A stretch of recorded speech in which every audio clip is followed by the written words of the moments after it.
Hiya, I'm going to talk about my experiences with the DJI Osmo Action 4 camera and let you know what the things I find great with it and two things I really hate about it. One of which might actually be a deal breaker and cause me to abandon it. I'll tell you all about it as we go along, but for now let me tell you where I'm coming from. First of all, let's clear up two things. So the first thing is that I'm not a camera geek. I don't know my ISO from my f-stop and have no real interest in learning any of this stuff. I'm probably just like you, wanting to have something that works without having to be an expert at something else. It's a bit like when you jump in a car. You've learned how to drive a car, and every car has the same basic controls. Sure, some have fancy extras that you could learn if you want, but most people just want a car to get from A to B, so you don't want to have to be a mechanic in order to drive to the shops. That's what I'm like with camera equipment. I just want something to take video of whatever it is I'm doing, and I want to get on with that thing, not worry about if I have the right shutter speed. So if you're just wanting something simple to use that gives good results, then you'll be just like me. The second thing I need to clear up is that I am not paid to say anything about one brand or another. Think about it, this is a really small YouTube channel. Why would a multinational company pay any money to me to say anything? Because I've got such low views that it wouldn't be worth their time. So what I'm about to say are my views based on my experience using this stuff. So let's get into it. I've been using the GoPro for a couple of years now. I'm currently on the Hero 11 and there's lots I like about the GoPro. For example, it's rugged, it's easy to use and it gives decent enough results. But it does have its flaws. And for me, most notable is the low light performance, which makes it almost useless at night or indoors. And by far and away the most annoying thing is the horrific battery life. It barely lasts half a day before I'm swapping batteries. They really need to get this sorted. So I was looking for something that would be better in low light and have a longer battery life than the Hero 11. The first thing I tried was a DJI Pocket 3, after believing all the hype online about it.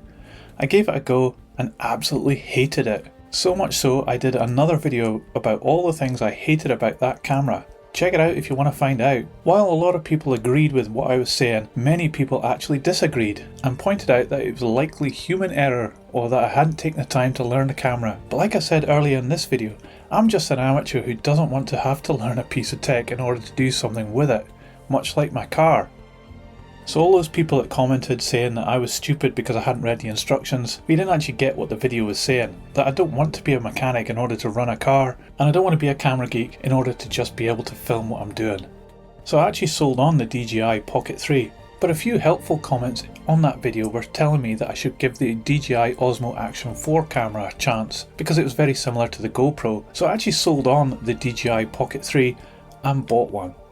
So it's very similar to the GoPro. It promises to do all that the GoPro could do and solve the problems I was also finding with the GoPro. So what's the DJI Action 4 like? Here's some things I love about it, some things that are, okay, and two things I really hate.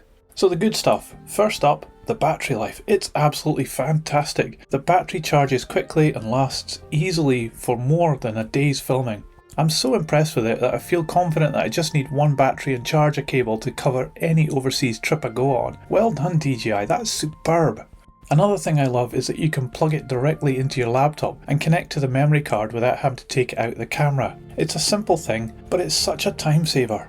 Low light filming is better than the GoPro for sure, but it's definitely not as good as the Pocket 3, or even my iPhone 15, so it's not the do-it-all camera I hoped it would be. So some things I think are okay on the Action 4 include the magnetic mount.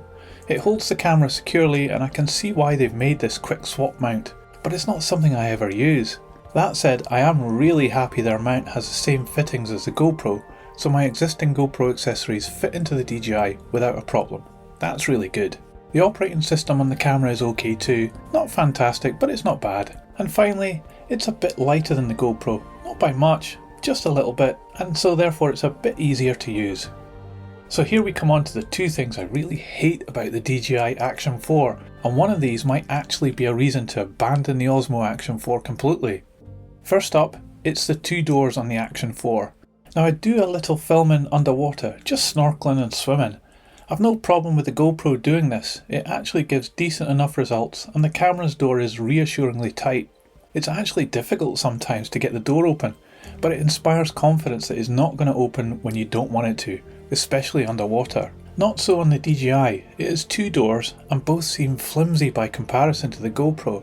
It's very easy to open the doors too, especially the smaller power socket door. Okay, it's never opened unexpectedly yet, but considering how much of a battering the GoPro gets when bashed around underwater in the waves, I don't feel I have confidence in the DJI Osmo Action 4 staying watertight and one of those doors getting knocked open on a rock. If it did, it's the end of the camera and filming on that trip would be over. So I don't want to risk it, as it's not inspired confidence with me that it's safe enough. And now we come on to the absolute worst thing, the horizon balancing. This is something I use all the time on the GoPro and it works pretty good. However, there's a flaw in the Action 4 that tilts the horizon to the left. This is especially bad when used on something like a motorbike. Not something I do, but others have demonstrated the terrible balancing on this camera.